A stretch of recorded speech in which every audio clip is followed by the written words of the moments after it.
हमारे आज के मेहमान खास बहुत ही खास हैं। एक बड़े बाप के नामवर बेटे और नामवर बेटे के बड़े बाप वसीम अब्बास। वसीम अब्बास साहब, ये बताएं, आप अनगिनत ड्रामे किए, बेशुमार फिल्में की, बताएं ये कि इश्क कितने किए?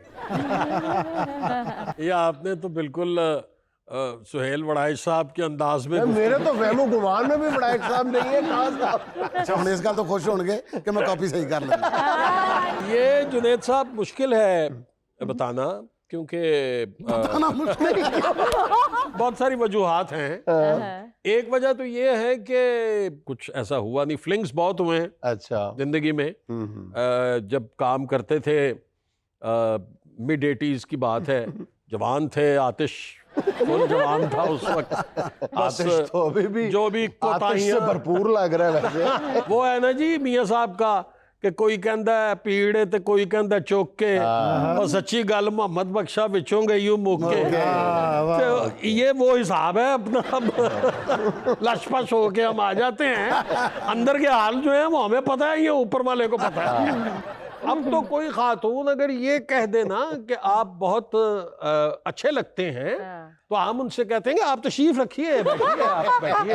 यानी कि पंजाबी जी कहते नहीं बह जा, गरम इस उम्र च औरत कहे ना आपके कपड़े बड़े अच्छे लग रहे, बंदे ने अभी बड़ा बुखार चढ़ जाता है। यार खुदा का खौफ करो, वो बिल्कुल हीरो लग रहे हैं अभी भी यार। नहीं, मैं अपने दादे की बात कर रहा हूं। अच्छा फिर ठीक है। अच्छा वसीम भाई, ये बताएं कि बाप अनायत हुसैन भट्टी, ठीक, और बहुत अजीम अदाकार, बेशक। फिर बेटा वसीम अब्बास, बहुत बड़ा अदाकार, फिर उसका बेटा अली अब्बास, बहुत बड़ा अदाकार। अगर आप एज डायरेक्टर अच्छे खासे आपके, बल्कि प्रोड्यूसर भी आप ही हैं, अच्छे खासे पैसे भी लगे हुए हैं ड्रामे पे, फिल्म पे, और जब भट्टी साहब जिंदा थे, तो आपका चॉइस हो, आप ख्वाब देख रहे हैं, ठीक है, आप तीनों में से हीरो किसको लेंगे? किसी को भी नहीं। और जिंदाबाद। क्यों?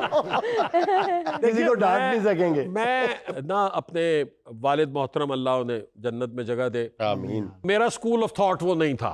अच्छा, जो एक्टिंग का पैटर्न उनका था, वो दौर बिल्कुल मुख्तलिफ था। अच्छा, अब मैं अपनी अगर बात करूं, तो मैं तो फिल्म की तबाही की जमानत हूं। बिल्कुल। अच्छा। ये मैं हकीकतन, मैं वैसे भी मुख्तलिफ शोज में बता चुका हूं, ये मतलब बात रिपीट हो जाएगी कि मैंने अपनी जिंदगी में जो फिल्म की है, उस प्रोड्यूसर ने फिर स्टूडियो ही छोड़ दिया। तो बेटा जो है मेरा, उसके बारे में मैं सोच सकता हूं। अच्छा। बट अगर कोई कैरेक्टर ऐसा हो जो उसे सूट करता, अच्छा, क्योंकि मेरे नजदीक मैं समझता हूं कि आपको कारोबार को, या एज डायरेक्टर अगर खास तौर पे आप काम कर रहे हैं, तो आपको इन बातों का बहुत पर्टिकुलर हो के ख्याल रखना पड़ता है कि कौन सा किरदार किसको सूट करेगा। ये तो एक टेक्निकल बात हो गई ना, कि जाहिर है कि आप देखेंगे टेक्निकली कि किस किरदार में आपने कौन सी चीज़ देखनी है, और तीनों में मुख्तलिफ है। लेकिन कुछ एक्टिंग के जो हैं वो मतलब कॉमनैलिटीज़ भी तो होती है ना, बेसिक ट्रेट्स भी तो होते हैं ना। जी जी। वो आप तीनों नस्लों को कंपेयर करें। मैंने आज लड़ाई करवानी ज़रूर है। नहीं, वो मेरे बेटे में और मुझ में है। अच्छा, वो सिमिलैरिटी जो है वो अच्छा। वो है। वालिद का मैंने अर्ज किया ना जी, चले उनका बिल्कुल वो और स्कूल हो, बिल्कुल जी ही। जी। अब आप अपना और अपने बेटे का मुवाजना करें। नहीं, वो इसलिए जुनैद साहब नहीं हो सकता कि मेरे नज़दीक अल्लाह ताला ने, we are one of those blessed ones के जिन्हें बड़े डिफरेंट चांसेस मिले, और बहुत मुख्तलिफ लोगों के साथ काम 50 साल से आप लोगों ने कब्जा किया हुआ पूरी फिल्म इंडस्ट्री, ड्रामा इंडस्ट्री पे। नहीं, फिल्म पे नहीं जी, भट्टी साहब का तो था जी ना? जी जी जी जी जी जी, वो तो अगर काउंट करें तो probably it's more than 50 years. कब्जा ग्रुप ही हुआ ना सारा? कब्जा ग्रुप बिल्कुल। भट्टी प्रोडक्शंस का इतना लिखने काफी होता था। बट हाँ, टेलीविजन जो है वो मेरे दिल के करीब है, क्योंकि मैं आज जो कुछ भी हूँ, अल्लाह पाक ने जितनी इज्जत से नवाजा, ये अल्लाह की रहमतों के बाद टीवी का क्रेडिट है, ये इसमें फिल्म का कोई क्रेडिट नहीं है। लेकिन स्टेज ने भी बड़ा रोल प्ले जी, स्टेज तो हमारी जान है जी। स्टेज की तो जुनैद साहब बात ही ना कीजिए ना जी। स्टेज का पीरियड जो हमने इंजॉय किया है अपनी लाइफ में। मैं माजूद चाहता हूँ, आपकी बात काट रहा हूँ। मैंने अपनी जिंदगी में जो स्टेज देख के पहला कहका लगाया था वो वसीम अब्बास साहब की एक्टिंग थी। वो मुझे आज भी याद है कि वो वसीम अब्बास साहब किसी खातून के साथ फ्लर्ट कर रहे होते हैं। ड्रामे में भी क्या मतलब यार, शर्म कर यार। अच्छा, वो फ्लर्ट कर रहे होते हैं और पीछे से लड़की का बाप आ जाता है। अब मुझे याद नहीं कि वो कौन था। अच्छा, वो कनखियों से देख लेते हैं वसीम साहब के पीछे से लड़की का बाप आ गया है, तो फ्लर्ट के दौरान गाना सुना रहे होते हैं लड़की को इम्प्रेस करने के लिए। तो जैसे ही देखते हैं ना वसीम साहब के पीछे लड़की का बाप आ गया है, तो गाने को कन्वर्ट इतनी खूबसूरती से करते हैं, ऐ मर्द मुजाहिद जाग जरा अब वक्त शहादत है। 3-4 सिचुएशंस में ऐसा था। एक में मैं गा रहा होता हूँ, ओ मेरे दिल के चैन, ओ मेरे, और मैंने देख लिया कि बाप आ गया। ओ मेरे मेरे मौला बुला ले मदीने मुझे। थिएटर का जो था ना जमाना भाई, ऐसे मतलब किरदार में आते थे कि पूरा ड्रामा जो था, चाहे अमानुल्लाह खान साहब हैं, चाहे मस्ताना साहब हैं, तो हाईलाइट वसीम अब्बास साहब। टोन टेम्पो इंदा दसियो, ठहर भी जाओ। और किसी को मतलब एक आपने बात की है, पड़ाक पुड़पुड़ी पे जवाब, पड़ाक पुड़पुड़ी पे जवाब, बंदे डरते बात ही नहीं करते थे। मैं समझता हूँ कि थोड़ा सा क्रेडिट जो मैं दूंगा, एक नॉर्मल सा एक्टर हूँ मैं, कोई बहुत अजीम काम तो हमने नहीं किया हुआ, लेकिन हमसे पहले जो हीरो होते थे ना जी, वो बिल्कुल हीरोइक कैरेक्टर्स करते थे। लड़की के साथ रोमांटिक सीन हो गया या क्यों दे दिए लाफ्टर्स के लिए, तो वो एक तब्दीली मैंने ये लाने की कोशिश की कि एक हीरो भी कॉमेडी कर सकता है। ये बात है। फिर थिएटर आहिस्ता आहिस्ता जरा थोड़ा डिटीरिएशन की तरफ चला गया। वैसे वसीम भाई, आप नहीं समझते कि हम हर शोबे जिंदगी में इसी डिटीरिएशन के शिकार हैं? Exactly अब ऐसा ही है acting जी। क्या, मैं तालीम देख लें, सेहत देख लें। अब जी, जी, वही जी। अब हम बात करते हैं कि ना वो एक्टर रहे जो उनका पैशन होता था, जी, जी। उनका मतलब इस तरह वो इतने प्रोफेशनलिज्म, इतना जी, जी। कमर्शियलिज्म नहीं होता था। इसी तरह आप एजुकेशन में देख लें, जी, जी। बच्चों को मुफ्त पढ़ाना, एक्स्ट्रा टाइम में पढ़ाना, और हेल्थ देख लें, वो डॉक्टर्स कहाँ चले गए? वो डॉक्टर्स खत्म हो गए जी। खत्म हो गए। मैं एक डॉक्टर का जिक्र यहाँ जरूर करना चाहूंगा आपके तवस्सुत से।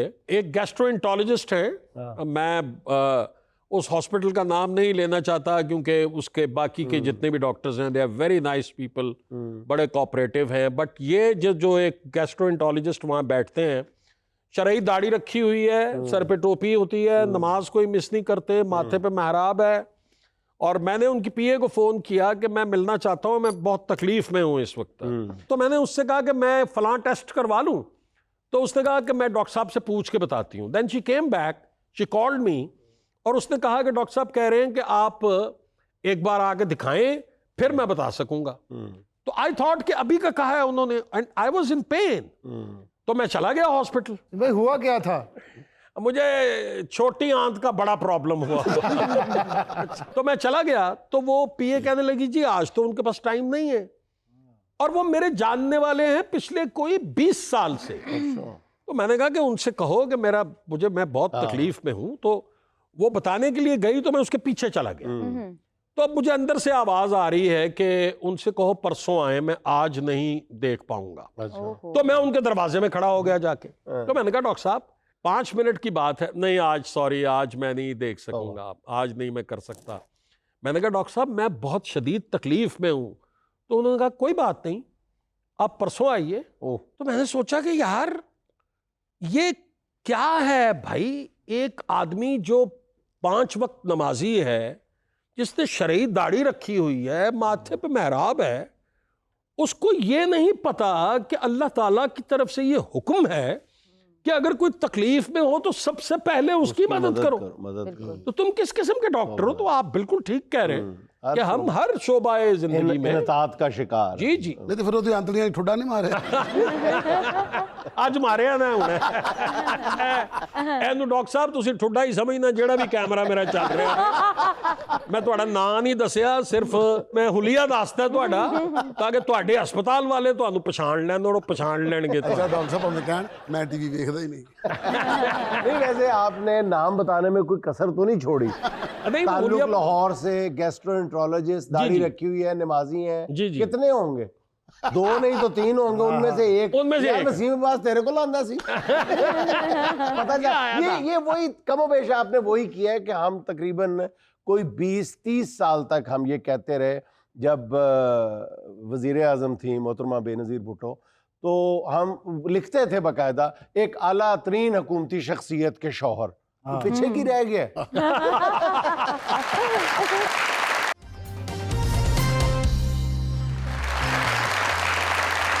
अच्छा उसी में ये बताएं कि कोई आपका इंटरव्यू कर रहा है तो उसके लिए सबसे बड़ा इम्तिहान ये है कि इतनी मतलब स्टार्स से भरी हुई फैमिली के सारे नाम याद रखना।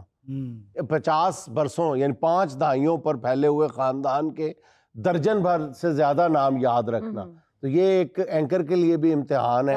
तो मतलब अनायत हुसैन भट्टी मरहूम, फिर किफ़ायत हुसैन भट्टी कैफी साहब, फिर उनका साहबजादा असद कैफी, फिर आपका साहबजादा अली अब्बास, फिर अली आगा, फिर अली सिकंदर, भांजे दोनों आपके, मतलब एक लंबी सारे लाइन खानदान है। से ब्याह इकट्ठा हुए तो लगता है ओम शांति ओम चलन इसमें एक अली अजमत तो आप मिस कर अच्छा, गए। हाँ अली अजमत इज ऑल्सो माई नेफ्यू। अच्छा अच्छा अच्छा जी, फिर मेरे- आपके भाई आपके वो भी कुछ उन्होंने अर्सा एक acting फिल्म करते की हैं। हुई है। एक फिर आप समझते हैं कि आपसे ज्यादा भी कोई मतलब ऐसी फैमिली है जिसमें एक ही वक्त में, नॉट एक ही वक्त में, लेकिन इतने ज्यादा स्टार्स हों?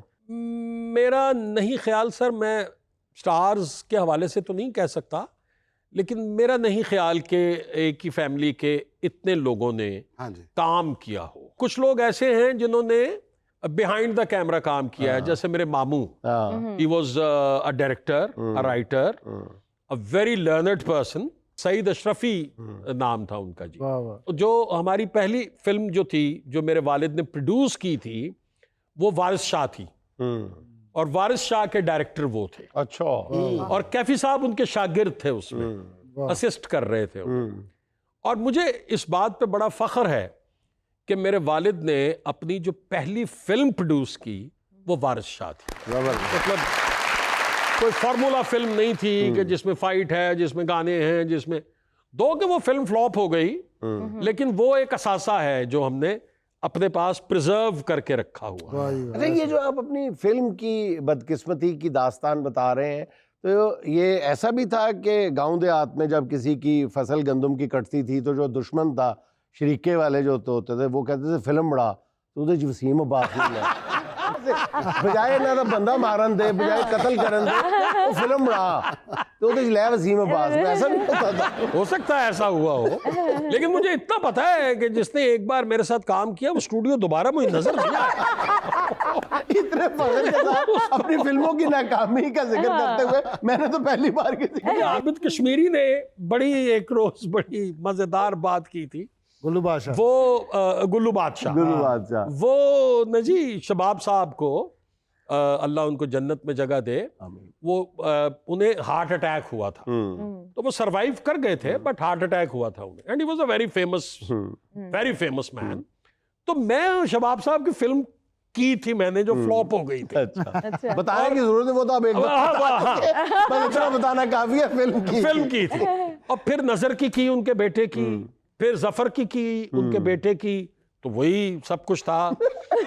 तो सेम ओल्ड स्टोरी। तो मेरे साथ ना आबिद कश्मीरी का झगड़ा हो गया किसी बात। मतलब झगड़े से मुराद ये कि बहस हो रही थी, तो उसने मुझे कहा चल तू, तेरी वजह तो पूरे शबाब प्रोडक्शन में हार्ट अटैक हो गया। कोई डायरेक्टर दूसरी दफा बुलाता था ना वसीम साहब को, वसीम साहब यार पिछला प्रोड्यूसर किथे, कहते हैं छड़ा तुसी अंदर आए सी तो कहंदा दे जा सही यार आए वही सी पिछला प्रोड्यूसर सी। अच्छा वसीम भाई, स्टेज की दुनिया में उमर शरीफ मरहूम, अमानुल्लाह मरहूम, सारे मतलब जितने भी हमारे टॉप कॉमेडियंस हैं, उनके साथ आपने काम किया, उन्होंने बेपनाह। आपके साथ काम किया कहना चाहिए। तो कोई सबसे ज्यादा जो आज भी आप वाकया याद करके आपकी हंसी नहीं रुकती, वो किसके साथ हुआ? सर वो मोस्टली जो वाकयात है ना जी, वो दो लोगों के साथ ज्यादा मंसूब है। एक आबिद कश्मीरी के साथ अच्छा अच्छा। और एक मोहम्मद जुबैर, हमारे एक जब्बी साहब। जब्बी साहब, हम उन्हें जब्बी प्यार से बुलाते रहे। मतलब आबिद कश्मीरी के तो अनगिनत वाकयात हैं। मतलब एक आदमी जिसकी मासूमियत की कोई मतलब इंतहा ही नहीं, और वो जो करता था अपनी मासूमियत में करता था। ऐसा ही है। वो कोई डेलिब्रेट उसकी एफर्ट नहीं होती थी, उससे हो जाता था।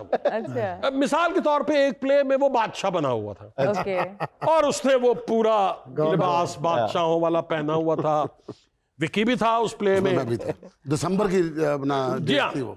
तो वो उमर शरीफ भी था उसमें। अच्छा, अब उसमें एक नईम भट्ट साहब एक हैं जो, तो अब वो बादशाह सलामत बैठे होते थे, वो एक फरियादी आता था अंदर फरियाद लेके। तो वो आबिद कश्मीरी हर रोज ना उनके इधर गुत्थी में एक थप्पड़ सा मार दिया करता। केड़ा शेर लेके आया।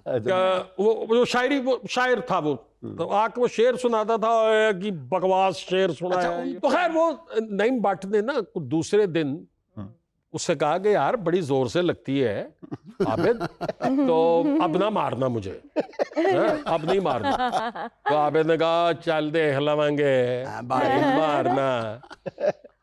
वो तीसरा शो था और वो शायर साहब अंदर एंटर हुए हैं और उसने हस्बे आदत उठ के उसको पहले से कुछ ज्यादा जोर से इधर यूं करके किया। अब उसका सडन एक्सप्रेशन चेंज हुआ, तो उसने चादर लपेटी होती थी, उसने चादर उतारी है और खेड़ी पहनी हुई थी नीचे। उसने वो पेशावरी चप्पल खोली है मेरे सामने और बादशाह नू जुत्ती कुटना, और बादशाह का ताज उधर गिर गया है, बादशाह जमीन पर पड़ा हुआ है। इन्होंने कर्टन कर दिया, कर्टन कर दिया तो बाहर निकला। बाहर निकल के कहता है हण तू जाई ना, हुण इत्थे ही रवी, करना तेरा बंदोबस्त। ओए फोन दे ओए मैनू। तो मोबाइल मांगा। अब मोबाइल पे हमारी भाभी को फोन किया, अपनी मिसेस को, जो कि बहुत ही नफीस और बहुत ही अच्छी खातून। अब धमकी उसको ये दे रहा है कि तुम जाना ना अब इधर से, तुम्हारा इंतजाम करता हूं मैं। अच्छा, तो प्यार से ना वो अपनी बेगम को बिल्ले कहता था। अच्छा, तो फोन मिलाया, उन्होंने रिसीव किया, तो कहता है बिल्ले जी तुसी किथे हो? तो उसने कहा कि असी तो एक विआह च बैठे हैं और तुसी विआह च बैठे हो, असी तुहाडी खातर इत्थे छित्र खा रहे हैं। जिन्हां दी खिदमतां करदे हो ना, इन्हें स्टेज ते मैनूं जुत्तियां मारियां ने। गल कर ओए, गल कर। ये क्या धमकी है जो तुम कह रहे हो जाना ना? और उनको भाभी को पता भी नहीं है कि हुआ क्या है। तो इस तरह के उसके उस मासूम आदमी के बहुत मासूम होना था। लास्ट टाइम एक इंटरव्यू नहीं सुनिया तुझे, कहंदे मैं अपने उस्ताद तो पहले हिट होया। अच्छा नजीब भाई, आप खुद भी तो राइटर है ना जी। और बीइंग राइटर आपसे पूछा जाए कि आपका पसंदीदा राइटर कौन है? अब वो डिपेंड करता है सर कि वो उसमें क्या है, कॉमेडी है, सीरियस प्ले है। कॉमेडी में तो पसंदीदा राइटर जो है वो दो हैं मेरे। एक डॉक्टर यूनुस भट्ट हैं और एक अली इमरान है। अच्छा। सीरियस में ऑफ कोर्स खलील रहमान कमर हैं। इसके अलावा अच्छा, खलील रहमान कमर साहब के साथ आपकी नोक झोंक भी रहती है, कभी सुलह कभी हाँ जी, हमारी बड़ी कभी दोस्ती धूप है, कभी छाऊं है। बड़ी बड़ी गहरी दोस्ती है, मगर बड़ा खौफनाक झगड़ा भी हो चुका हुआ है। तो लेकिन फिर सुलह हो जाता। आपके पास सुलह वाली चीजें हैं ना। लेकिन खलील जैसी लाइन कोई नहीं लिखता जी। खलील के डायलॉग्स जो है ना वो जान डाल देते, जुमले में जबरदस्त। जान डाल देते हैं। वाकई ये जुमला अगर किसी से फिट आता है तो वो खलील साहब जी जी जुमले में जान बिल्कुल। डाल देते हैं। जफर महराज साहब बहुत अच्छे, बहुत बड़े राइटर हैं। वो बहुत बड़े। इसी तरह खवातीन हैं हमारी कुछ जो कि बहुत अच्छा लिखती हैं, बहुत शानदार। उमेरा ने बहुत अच्छे अच्छे प्लेस, फायजा इफ्तिखार बहुत फायजा इफ्तिखार बहुत ने, खूबसूरत लिखती। सरवत नजीर बहुत अच्छा लिखती है। सरवत नजीर ने बहुत अच्छे प्ले लिखे हुए हैं। अच्छा, हम ना फ्लैट पर लेटे हुए, मैं और भाई, मेरा फ्लैट था 726, जहाँ मैं नबील हम सारे इकट्ठे रहते थे। तो भाई भी उधर हमारे पास ही आ जाते थे। तो भाई ना फ्लैट पे लेटे हुए, तो बिल्कुल एसी के करीब लेटते थे।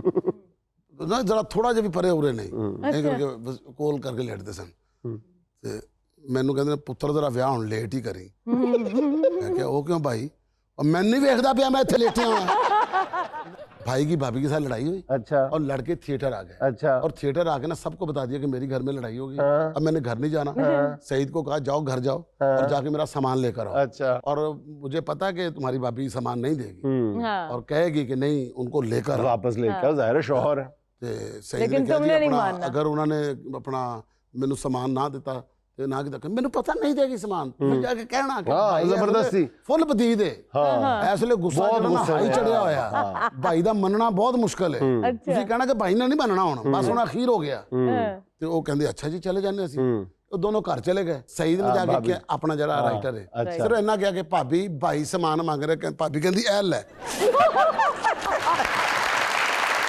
ਇਹ ਫੜ ਟੈਚੀ ਕੇਸ ਇਹ ਉਹਨਾਂ ਦੇ ਸੂਟ ਇਹ ਉਹਨਾਂ ਦੀਆਂ ਸ਼ਲਵਾਰਾਂ ਕਮੀਜ਼ਾਂ ਇਹ ਉਹਨਾਂ ਦੇ ਬੂਟ ਇਹ ਟੂਥਪੇਸਟ भी सईद सारा सामान लेके वापस पहुंचा उन्होंने कहा नहीं ना देता भाभी ने कुछ तेरी ने उन्होंने कहा भाभी ने बहुत कुछ देता है ज्यादा ही चीजें देती है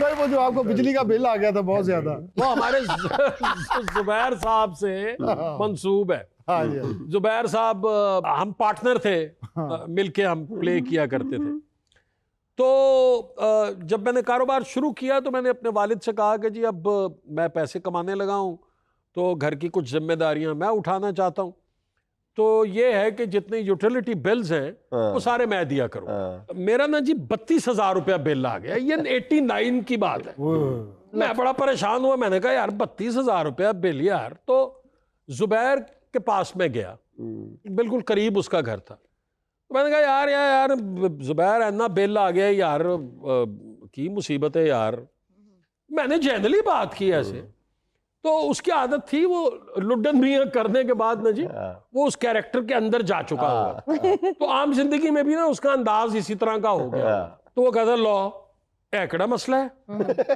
एक बंदा आएगा थोड़े कोल इतवार वाले दिन अच्छा 7,000 रुपया लवेगा ਉਹਦੇ ਬਾਅਦ 1500 ਪਰ ਮੰਥ ਤੇ ਤੁਹਾਡਾ ਬਿੱਲ ਜਿਹੜਾ ਹੈ ਉਹ 3200 3300 ਆਇਆ ਕਰੇਗਾ ਜਿੰਨੇ ਮਰਜ਼ੀ ਏਸੀ ਚਲਾਓ मैंने कहा यार इससे बेहतरीन बात तो कोई नहीं हो सकती है ਹੁਣ ਇੱਕ ਘਰ 'ਚ 3 ਫੈਮਲੀਆਂ ਰਹਿ ਰਹੀਆਂ अरे बहुत शानदार बात है ये मैं कहा ठीक है डन है वो जी संडे को वो बंदा मेरे घर आ गया बेल्टे बेल्टे बांधी हुई उसने 4 स्टार लाइनमैन वो चढ़ गया जी ऊपर पोल पे मैं मेन गेट पे खड़ा हूं छत पे मैंने एक लड़का खड़ा किया हुआ है और ऊपर वाला जो दरवाजा है उसमें मेरी भाभी और मेरी बहन खड़ी अब वो मैसेज कन्वे हो रहा है अच्छा। आगे से आगे जैसे एंटीना ठीक होता था मतलब वो अक्रॉस द रोड था ना जी pole main pole across the road था अब वो पोल से मुझे कह रहा है सारे एसी ऑन कर दो अच्छा। अब मैं कह रहा हूं सारे एसी ऑन कर दो वो आगे कह रहा है सारे एसी ऑन कर दो अब वो एसी ऑन हो रहे हैं अच्छा फिर उसने कहा सारे एसी बंद कर दो सारे एसी बंद कर दो अब वो एको की तरह ना जी मैसेज आगे जा रहा है ये प्रैक्टिस चलती रही कोई 1-1.5 घंटा मर गया था वो नीचे उतरा उसने कहा जी आपके सारे एसी मैंने फ्री कर दिए हैं इवन फ्रिज भी फ्री कर दिए हैं वाह आप अब जितने मर्जी एसी चलाएं मैंने उसको 7,000 रुपया दिया और मैंने अंदर आके अपनी वालदा से कहा कि देखें अब ये इस घर में एक नया रेजोल्यूशन पास हुआ है अच्छा कि कोई फ्रिज में पानी ठंडा नहीं करेगा एसी के आगे रख के ठंडा करेगा एसी बंद नहीं होना चाहिए हमारे घर में उनको और क्या चाहिए था वो धनाधन एसी चलने शुरू हो गई जी पटिया दे बंद ऐसी चंगे नहीं लगते चल रहे हैं जी वो जनाब बिल आ गया जी तो मैं सोया हुआ था तो ड्राइवर ने आके कहा कि भाईजान बिल आ गया जी मैं कहता हाँ यार कितना नींद में मैंने देखा वो 4700 था मैं कहा ठीक है यार उस नॉर्मल बंदे ने वादा पूरा कर दिया शुक्र किया याद आया बनता 5,000 रुपया उसको मैंने दिया मैंने कहा जाके बैंक जमा करा लिया और 300 बाकी दी रोटी खा ले नहीं मैं वापस करी लिया वो तो 300 दी रोटी बहुत लग जाती थी अच्छा खैर वो चला गया कोई 20-25 मिनट के बाद वो वापस आया, आके उसने मुझे उठाया, वो कहता है भाईजान किन्ने पैसे दिते जे? मैं कहा यार तेन 5000 रुपया दिता है, 4700 बिल है। वो कहता जी देखो तो सही। वो मैंने उठ के देखा तो 47,000 बिल था। एसी बंद ही नहीं होता था ना, तो कंबल लेके मैं सोया हुआ था। वो कंबल मैंने फेंका और गुस्से में मैंने गाड़ी स्टार्ट की और मैं जुबैर की तरफ, तो जुबैर टांग पे टांग रख के बाहर बैठा हुआ था। आ भाई की हाल ने? मैं कहा यार जब भी है की हरकत की थी यार, इन्ना बिल 47,000 रुपया बिल आ गया भाई। वो भाई इस तरह ही करता हुंदा।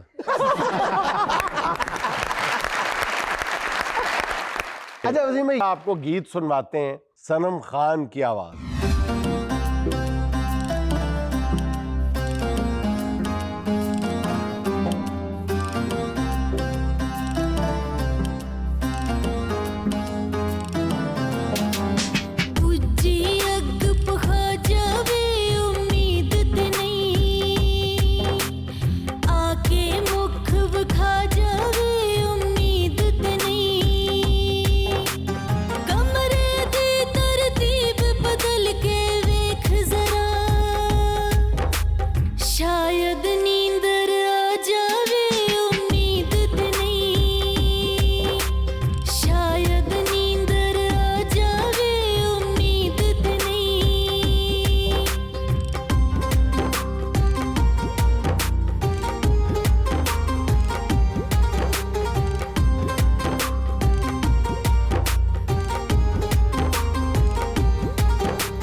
शायद